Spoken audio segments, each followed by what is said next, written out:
Welcome back to the Zen Mindset Immersion class. This is module number 5, Kaizen, which stands for continuous improvement. This is another concept that came to me more recently. It actually has a lot of its roots in sort of corporate America. Toyota and Honda are two of the main companies that have implemented this. But it's a Japanese philosophy of continuous improvement, of one's personal efficiency being a daily practice. I find it fits very well within the Zen philosophical framework that I've outlined here. It really encourages not only the company, but also, the individual to come to work every day with an attitude and a mindset to try to continuously improve. If you could obviously see the connection back to a beginner's mind, there's a lot of parallels there between coming with a beginner's mind, keeping an open mind, having a lot of possibilities, and then also the idea of continuously improving oneself, right? So these concepts are very similar, but they mean different things. And I think it's important to obviously separate them just for the sake of, this is over here, this is over there. They're all interconnected. All of this is interconnected. Another Buddhist concept that I feel is baked into this is the idea of impermanence. So for those of you who are not aware, impermanence is the concept that things are always changing. From breath to breath, moment to moment, life is changing. We are breathing in oxygen, we're exhaling carbon dioxide. The world, sort of everything around us, is in constant flux. And where we tend to sometimes suffer and experience frustrations and heartache is when we want to hold on to change and think that, okay, now I have this job, I'm going to have it forever. I have this partner, I'm going to have them forever. That's just not the nature of life. And because Buddhism is really interested in alleviating the suffering of the world and obviously its practitioners, we have to address where we tend to suffer. And where we suffer is when we're resistant to change. And so the more that we could understand the nature of life and impermanence, the more that we could obviously handle change as it comes up for us, because we know that everything inevitably will end at some point. And it doesn't need to be nihilistic and negative. It's just a fact of the matter. But if applied properly and with good reasoning, it obviously can be a very beneficial practice. So another really sort of famous concept and symbol in Zen is called the Enzo, or the circle.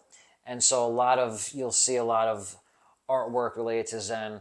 It's in calligraphy with a black brush or paint, and the calligrapher will draw the circle, and it usually doesn't fully complete, but that's the concept of essentially impermanence, continuous change, continuous improvement that we're talking about here with Kaizen. So this concept is really helpful, as I mentioned earlier, for businesses, because if you could get all of your employees, all of your staff to adhere to this and follow this, this is something that can benefit the entire organization. Because if everyone is coming with a mindset of continuously trying to improve, even if it's incrementally, this is an organization that is extremely embracing of new ideas, new concepts, and it can lead to a lot of positive benefits. Now take the flip side of that. An organization that does not promote this kind of attitude and concept, and you have people who are stuck in their ways, who have been there for many years, and this is the way we do things here.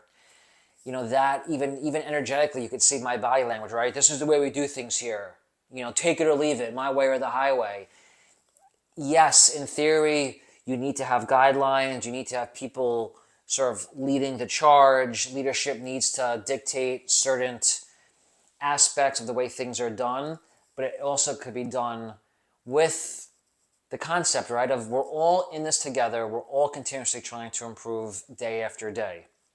And so, as we've been doing in all these modules, there are problems with people and organizations that do not make trying to improve continuously a priority. And some of those problems include stagnation, reduction of innovation and creativity, ineffective problem solving, increased stress amongst their employees, increased anxiety, erosion of trust, and decreased engagement. And for all of you who are listening who work full time or have had bosses, I'm sure you can relate to a lot of this, right? You feel stagnated when you're not improving. Most people want to have a path to promotion and career trajectory. So when companies don't emphasize that, they tend to have higher turnover. Ineffective problem solving. I mean, it's all quite obvious, but obviously I need to point it out in a class like this. Now, on the flip side, you have all the benefits that come from a culture that emphasizes Kaizen and continuous improvement.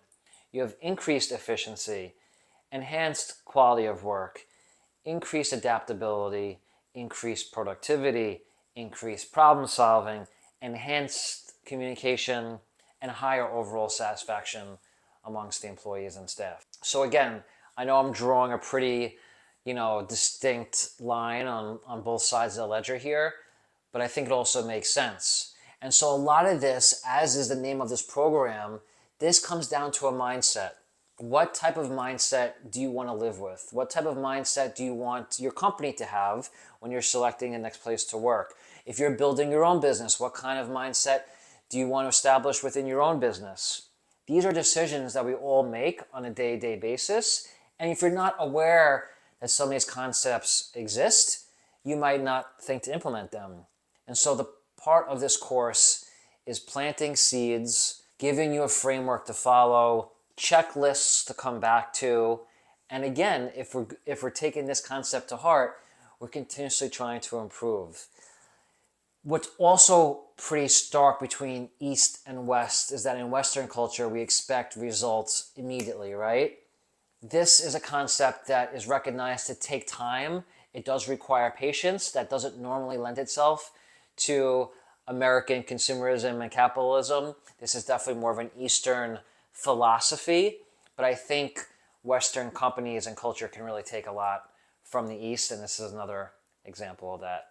So thank you again for your attendance and your attention, and we'll see you in the next module.